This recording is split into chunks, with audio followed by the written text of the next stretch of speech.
kewalian itu standarnya bukan nafsu kita, bukan persepsi kita. Saya tawassul dulu nih, kalau dia wali pasti sampai. Jangan begitu nantang aulia, itu su'ul adab. Su'ul adab. 1-2 itu terjadi, diizinkan, tapi nggak akan sering-sering begitu. Itu ujian para murid-murid, ya. Jangan begitu ya. Belajar adab yang baik. Belajar adab kepada masyaikh. Ada seorang murid ngomong begini kepada kawannya, kalau dia wali pasti dia salaman sama saya. Loh, lebih tinggi dia dong. Ya nggak? Ternyata tidak salaman sama dia. Akhirnya dia sekarang tidak tasdik, tidak percaya lagi dengan gurunya, dan bahkan menyerang gurunya. Ada yang begitu. Ente aja yang jadi wali, ya nggak? Ngapain lu salaman sama dia? Kalau wali standarnya salaman sama dia, berarti kalau salaman sama dia sah jadi wali. Terus dia siapa dong? Sultanul Aulia dong. Syekh Abdul Qadir Jilani yang begitu. Ya, kewalian itu standarnya bukan nafsu kita, bukan persepsi kita. Saya tawassul dulu nih, kalau dia wali pasti sampai. Jangan begitu nantang aulia, itu su'ul adab. Su'ul adab. 1-2 itu terjadi, diizinkan, tapi nggak akan sering-sering begitu. Itu ujian para murid-murid, ya. Jangan begitu ya. Belajar adab yang baik.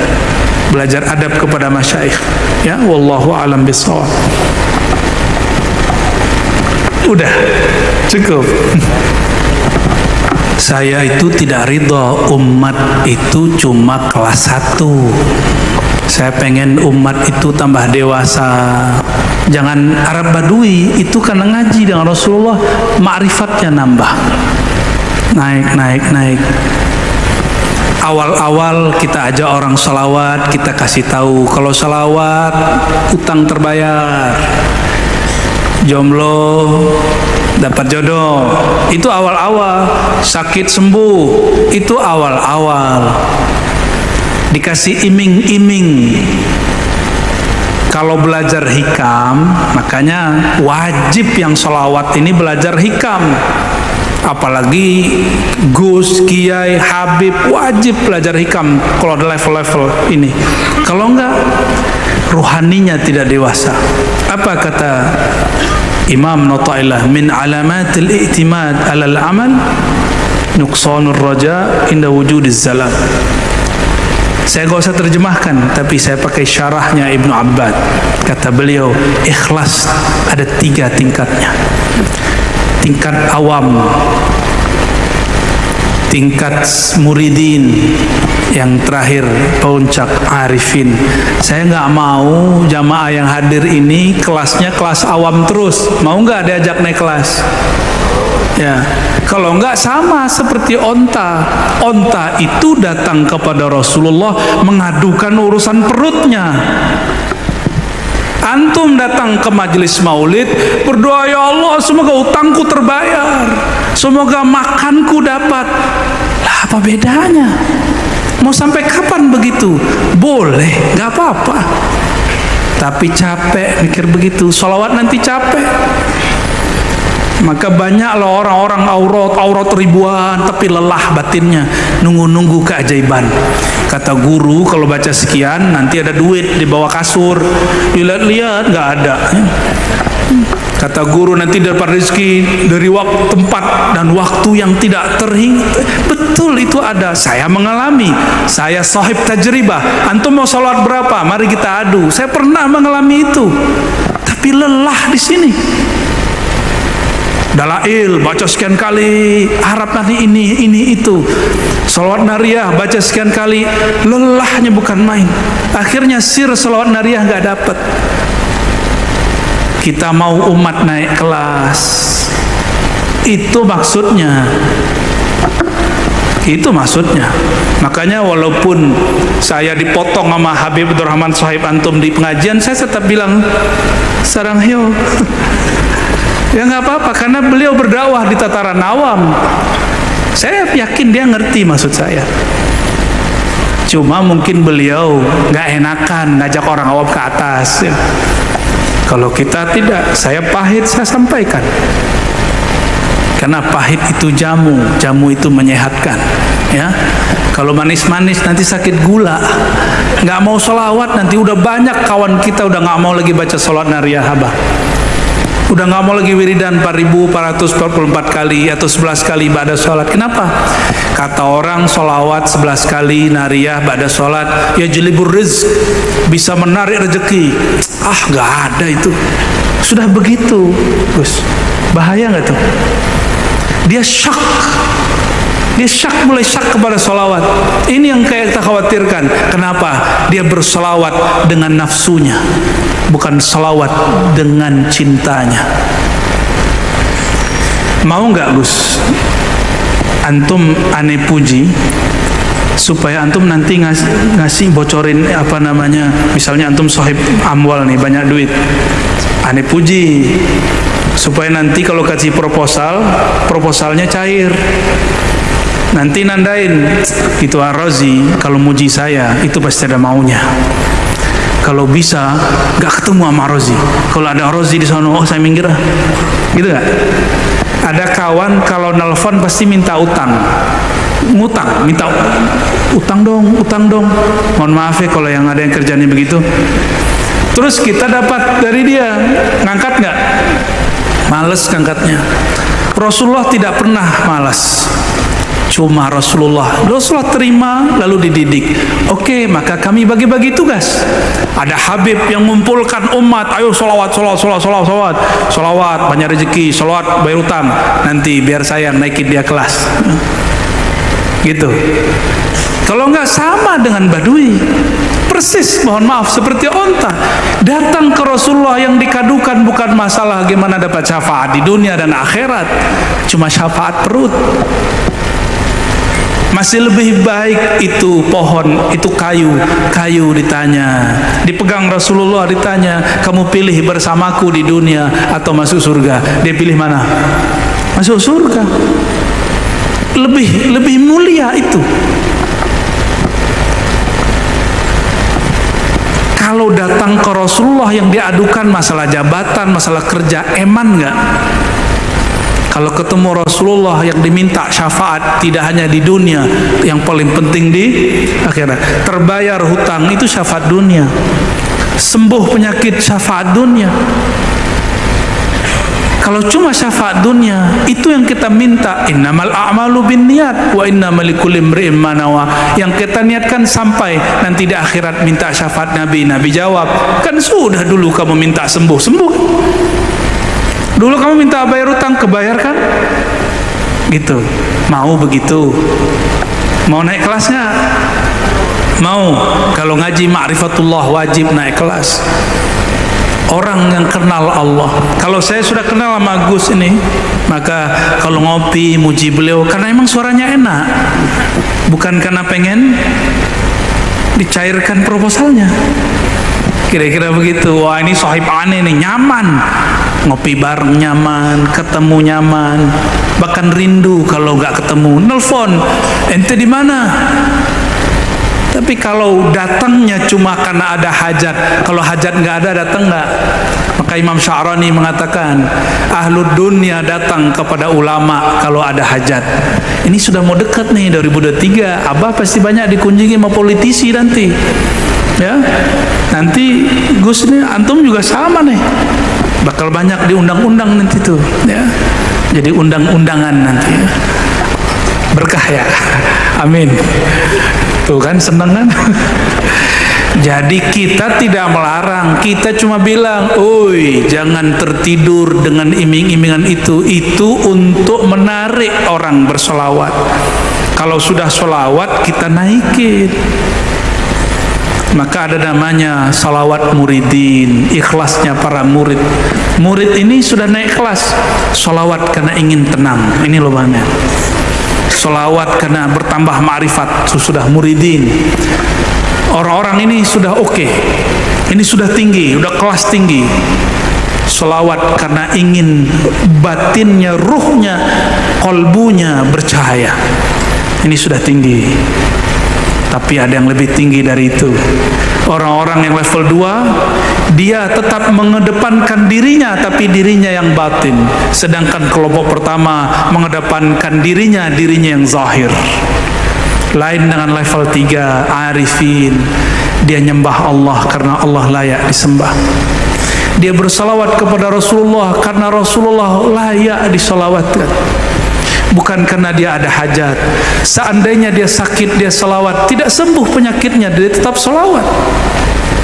Seandainya dia punya utang, dia salawat, utangnya tidak lunas-lunas, dia tetap salawat.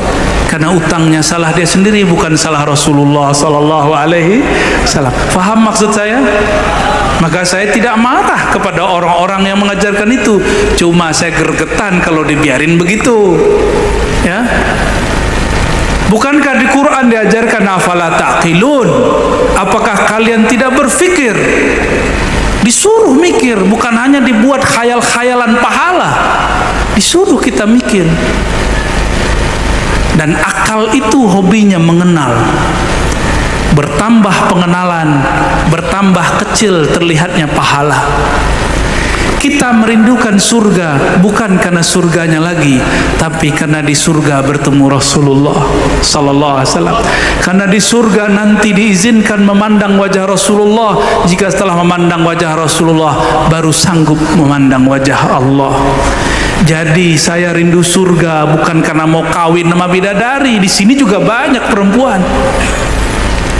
70 ada bidadari, terus bunuh orang, ngebom orang, ya. Kurang itu ya. Mending di dunia. Di sorga itu kita ingin rindu masuk sorga karena satu hal yang mahal. Di sana ada Rasulullah sallallahu alaihi wasallam. Kalau tidak ada Rasulullah sallallahu alaihi wasallam, saya tidak akan merindukan surga. Ternyata beliaulah inti dari surga itu. Beliaulah surga yang sebenarnya. Beliaulah ruhul jannah, ruhnya surga itu beliau. Maka kalau ada kajian hakikat mengatakan tidak usah harap surga, itu maksudnya surga materi, surga syahwat. Maksud mereka, ayo harapkan ruhnya surga. Itu maksud saya, Gus. Ya. Jadi jangan salah faham. Kalau antum mau salah faham, silakan. Kalau mau lain faham, apalagi saya paling terbuka dengan orang berbeda faham. Ya. Dari awal kita berdakwah tahun-tahun 2008, saya mulai dakwah terbuka ngaji kitab 2008. Dan kita sudah siap berbeda karena al-ikhtilaf rahmah. Berbeda itu rahmat. Karena mungkin tidak semua orang juga sanggup mencerna yang kita kalamkan. Mungkin senang diiming-imingi, yo sholawat, sembuh penyakit, pulang-pulang nggak sembuh, malah tambah sakit. Di hati was-was loh. Saya mengalami itu.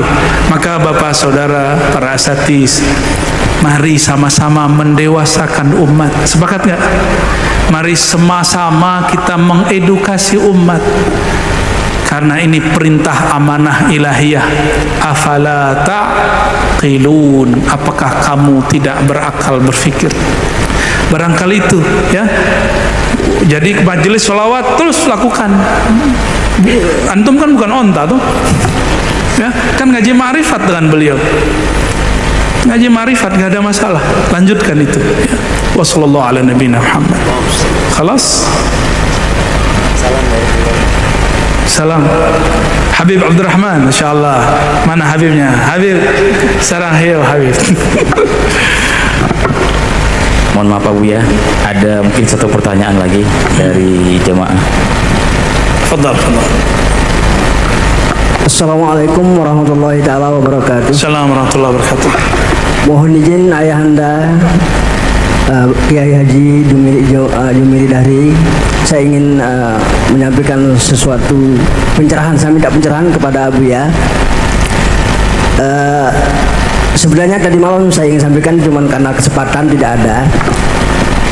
Tapi saya pikir tausiah atau kajian malam ini satu rangkaian dengan kajian yang kedua tadi malam, karena tujuan dan maksudnya adalah satu, yaitu pengenalan kepada Rasul dan Allah Subhanahu wa taala. Tadi malam Abuya menyampaikan tentang ihsan, iman, kemudian rasa. Mohon pencerahannya Buya, apa bedanya rasa dengan yakin? Terima kasih. Demikian. Wassalamualaikum warahmatullahi wabarakatuh. Waalaikumsalam warahmatullahi wabarakatuh. Itu Abah yang jawab kali. Ayo Abah jawab, Bah. Nanti saya ngikut, Bah. Hoplah. Izin Bah ya. Di Quran Bismillahirrahmanirrahim, wa bil akhirati hum yuqinun. Dan terhadap akhirat mereka yakin. Yakin itu babnya tasdik, percaya, walam yarah, tapi belum melihat. Kalau rasa itu sudah menyaksikan dengan rasa, maka persaksian itu ada dengan rasa, ada dengan pandangan, ada dengan sama, ada dengan zauq. Zauq itu lebih tinggi dari yakin. Zauq itulah kamalul yakin, di atas yakin, sempurnanya yakin, itulah zauq. Ini yang dikatakan oleh Imamuna Hujjatul Islam Abu Hamid Al-Ghazali sahib Ihya Ulumuddin. Apa kata beliau? Man zaqa arafa. Siapa yang merasakan zauqnya, dia telah bermakrifat. Wa man lam yadhuq lam yadri lam ya'rif. Siapa yang belum melewatinya, menzauqinya, dia belum betul-betul bermakrifat. Maka ada makrifat, ada tasdik. Tasdik itu puncaknya yakin, namanya ilmu yakin. Tapi kalau zauq ini puncaknya disebut musyahadah. Ma hiya al-musyahadah? Al-musyahadah hiya haqiqatul ihsan, an ta'budallaha ka'annaka tarah. Musyahadah itu hakikatnya ada pada ihsan, engkau beribadah, engkau bersolawat seakan-akan menyaksikannya. Itu dia. Ya. Makanya ada indikator-indikator Nabi hadir itu ahli-ahlinya tahu. Ya. Ada simbol-simbolnya ada. Nah, itu nanti ngaji sama Abah lah ya. Itu terjawab oleh beliau pasti. Jadi lain yakin dengan zauq. Zauq itu ma'rifah musyahadah, yakin itu ilmu. Ilmu itu ada akliyat, ada yang taklidat. Ada yang akli, dia cari sendiri. Itulah orang-orang kampus, orang-orang pesantren yang ahli baca kitab kuning. Orang-orang filsafat, orang-orang ahli kalam, ilmunya akli. Teori-teori di kitab masuk akal bagi dia. Ada yang taklid, kata guru saya, udah cukup, itu sah. Tapi sayang sebagian mereka tidak sampai kepada zauq. Kalau tidak sampai cukup katakan saya tidak tahu, jangan katakan tidak ada. Cuma sayang banyak yang kemudian salah adab. Dia tidak tahu, dia katakan tidak ada. Padahal kalau tidak tahu cukup katakan ana la adri, qauluka la adri nisful ilmi. Mengaku tidak tahu itu separuh pengetahuan. Itu perkataan Imam Malik radhiyallahu taala anhu. Barangkali itu Pak ya. Wallahu alam bissawab. Cukup ya. Kaki saya sudah mulai kesemutan. Dia ngomong, yang di bawah juga udah mulai kesemutan. Gimana? Mau ada satu lagi? Ibu-ibu satu. Mungkin terakhir ya, satu jamaah dari wanita. Aduh, Masya Allah. Untung ibu saya perempuan. Baik, tafadhal. Allahumma sholli ala Muhammad.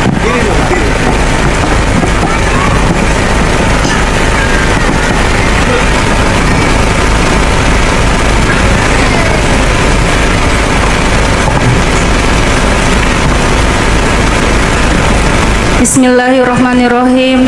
Assalamualaikum warahmatullahi wabarakatuh. Waalaikumsalam warahmatullahi. Perkenalkan, nama saya Risma dari Majelis Taklim Cabang Anggana di bawah binaan guru kami Al-Mukarram Al-Ustadz Ambuangka. Izin bertanya Abu ya. Ya, fadhal. menurut pemahaman saya bahwa takdir seorang hamba itu sudah ditetapkan di alam ruh. Maka ketika takdir hamba tersebut telah ditakdirkan masuk surga, namun di dalam perjalanan kehidupannya hamba tersebut banyak melakukan maksiat, maka di akhir hayatnya akan dituntun oleh Allah untuk melakukan perbuatan-perbuatan baik, sehingga ketika wafatnya nanti seorang hamba tersebut meninggal dalam keadaan husnul khotimah. Begitu pula ketika seorang hamba ditakdirkan untuk masuk ke dalam neraka, meskipun di dalam kehidupannya, perjalanan kehidupannya dipenuhi dengan amalan-amalan yang baik, namun di akhir hidupnya kelak akan melakukan maksiat sehingga menyebabkan dia akan meninggal dalam keadaan husnul khotimah. Apakah benar, Abu ya? Kemudian, maaf Abu ya, masih dilanjut. Kemudian pertanyaan saya, jika takdir seorang hamba itu sudah ditetapkan, misalnya hamba ini nantinya akan masuk surga, namun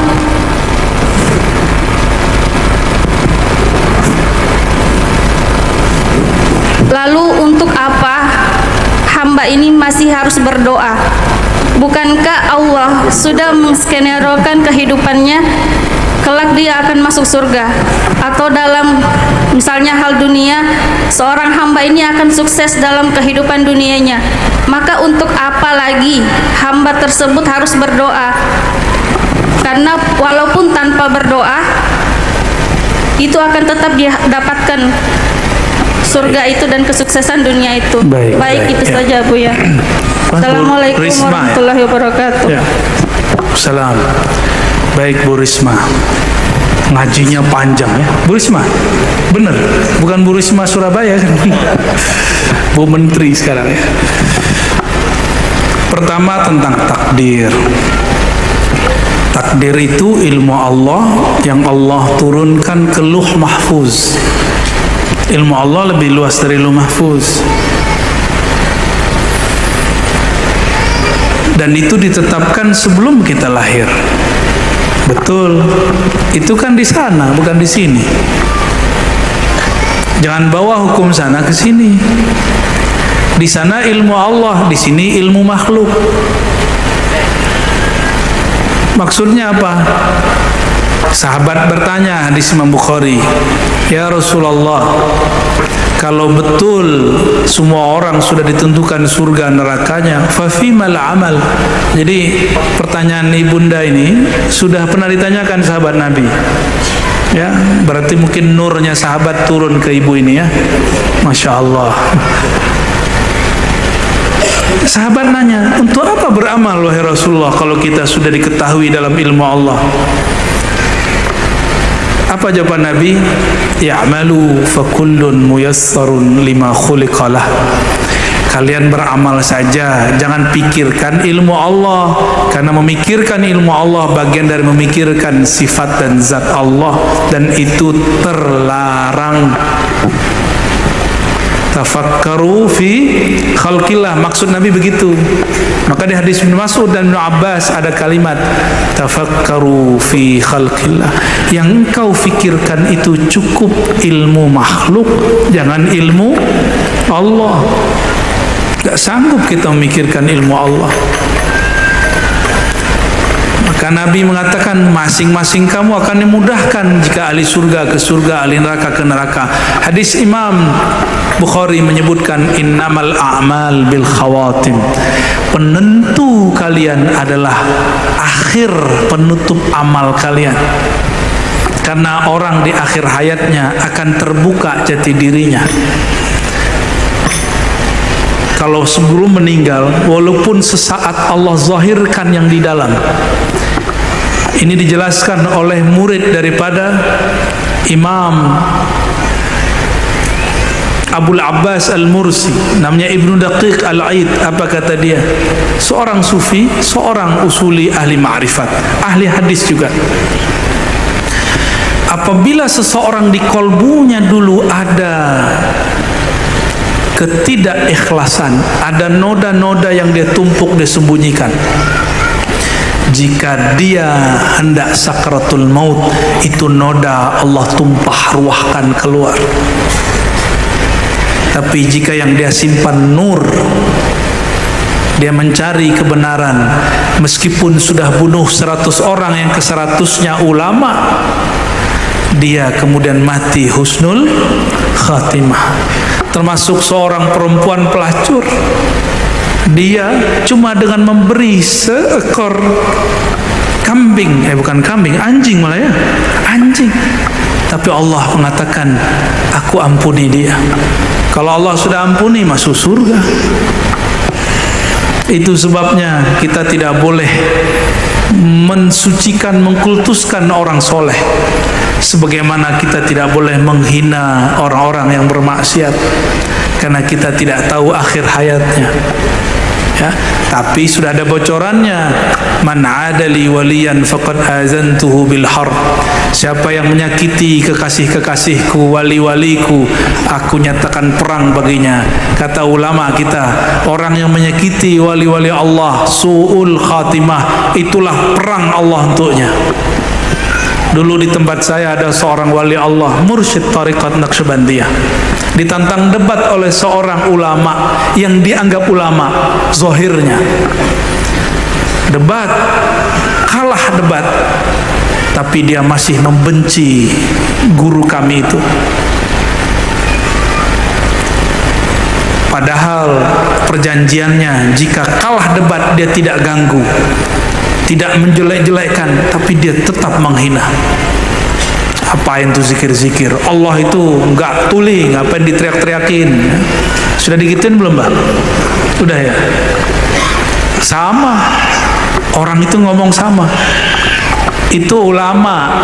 Yang ngomong ini ulama baca kitab, jago baca kitab. Yang dituduh juga baca kitab. Bedanya ini cuma zahir. 6 bulan sebelum meninggal suka buka pakaian, lalu jalan-jalan teriak-teriak haram haram haram, bid'ah bid'ah bid'ah bid'ah. 6 bulan cuma pakai celana dalam, kayak orang gila. Allah buka isi batinnya karena dia sudah melanggar janjinya kepada seorang ahli zikir. Kita nggak doain begitu ya, itu orang-orang yang nyakitin para aulia.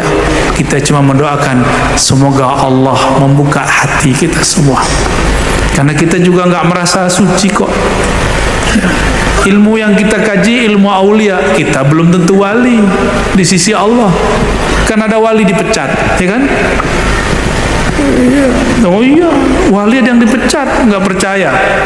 Sayyidina Abu Yazid meludah dalam masjid, mak seorang wali kutub. Ini ada wali kutub perempuan, kasyaf melihat lembaran-lembaran di langit, nama-nama wali dia tahu semua.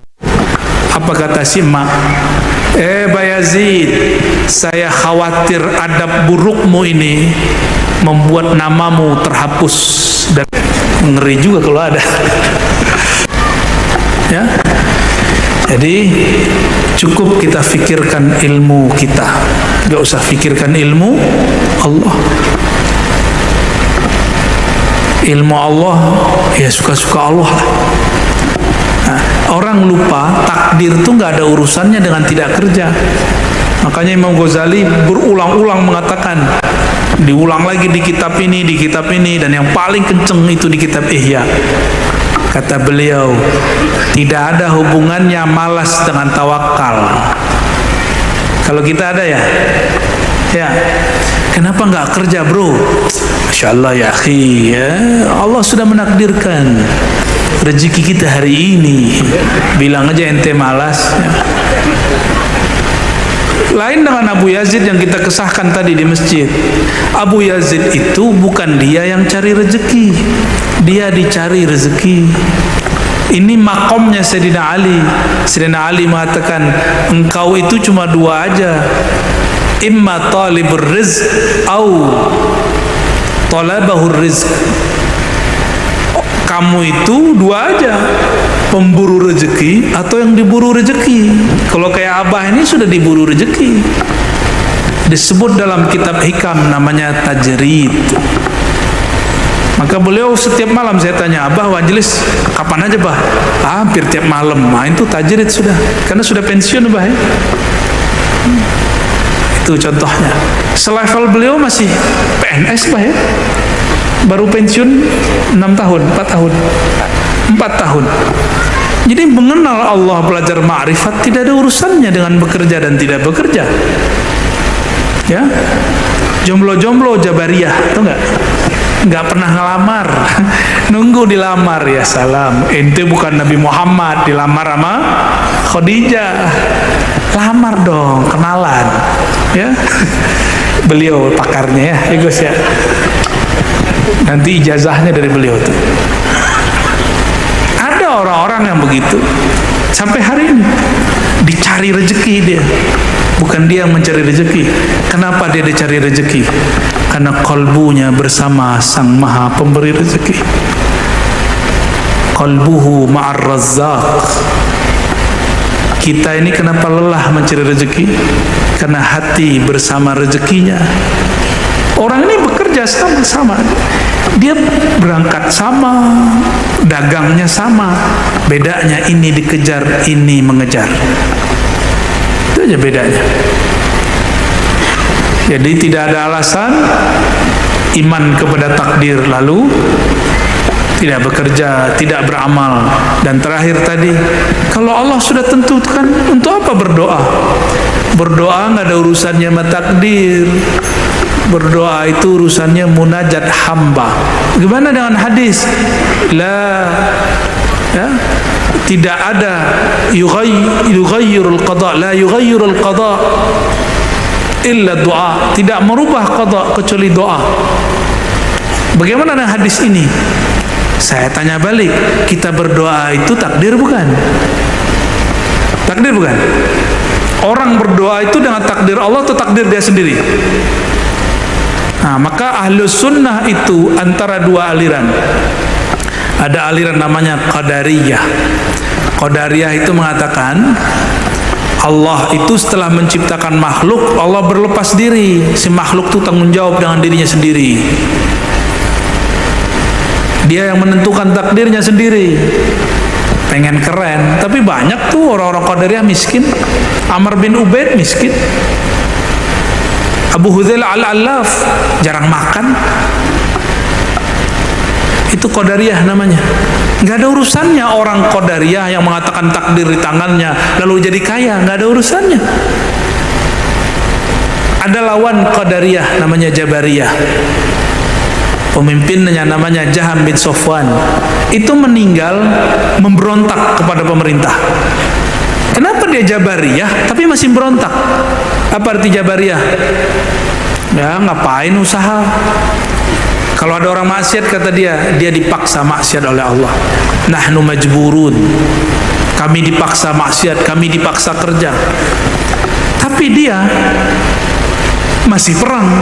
Dia lihat raja saat itu menurutnya tidak adil, lalu dia angkat senjata. Ternyata orang Jabariyah pun tidak puas dengan Jabariyahnya. Batallah Jabariyah dia. Ya. Jadi yang paling tepat itu kalam Imam Ghazali. Kita ini zahirnya berusaha, batinnya dalam kudrat iradat Allah Subhanahu wa taala. Karena ruang kita ruang yang zahir, berhukum dengan hukum zahir, kita katakan jika aku salah, aku yang salah ya Allah. Jika benar, semoga diberi pahala oleh Allah. Tapi pada hakikatnya Allah lah yang menggerakkan. Perbedaannya antara ma'rifat iblis dengan ma'rifat Muhammadi ini sebagai penutup malam ini. Ya, hati-hati Ibu ya, Bu Risma. Risma dari mana Bu? Apa?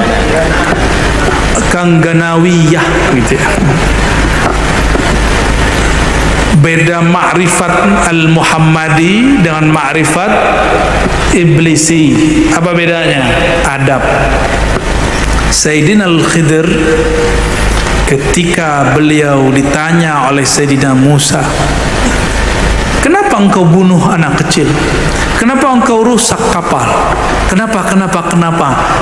Jawabannya, tidaklah aku lakukan itu min amri, dari perintahku. Apa susahnya langsung mengatakan ini min amrillah, ini urusan Allah, ini perintah Allah. Tapi adab al-Muhammadi al-Khidri, ma'rifat Sayyidina al-Khidr, mengatakan itu bukan urusanku, itu bukan kehendakku, tapi juga tidak disebut kehendak Allah, karena tidak boleh haram secara hakikat menisbatkan keburukan kepadanya. Zindiq namanya. Jadi orang-orang yang mengatakan saya ini mabuk nih kan la haula wala quwata billah, ente zindiq. Oh saya ini ahli hakikat, mana ada ahli hakikat begitu ya? Itu ahli hakikat itu namanya ya. Nggak ada begitu. Ahli hakikat nggak ada batalin syariat sama sekali. Satu jengkal pun mereka tidak pernah meninggalkan syariat. Karena untuk sampai kepada hakikat mesti bersyariat. Allah sembunyikan hakikat itu dalam zahirnya syariat.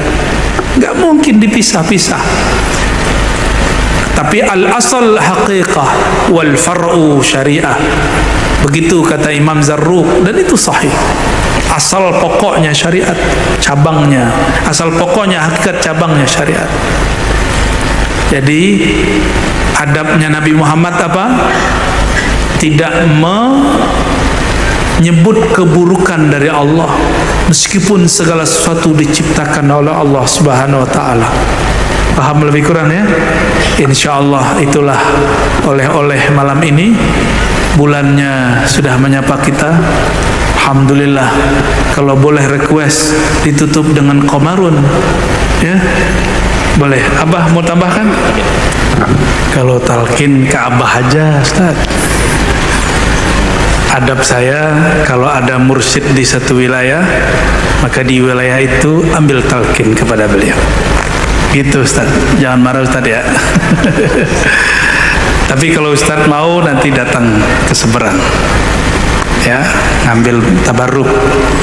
Nah, itu adab saya nggak boleh juga melanggar adab ini ya.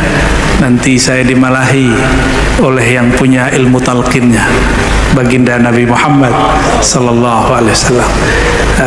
Sama kok, sama semua. Talqin ini kan bimbingan menyuapi murid kalimatullah sehingga masuk ke dalam kolbunya. Sama nggak jauh beda ya.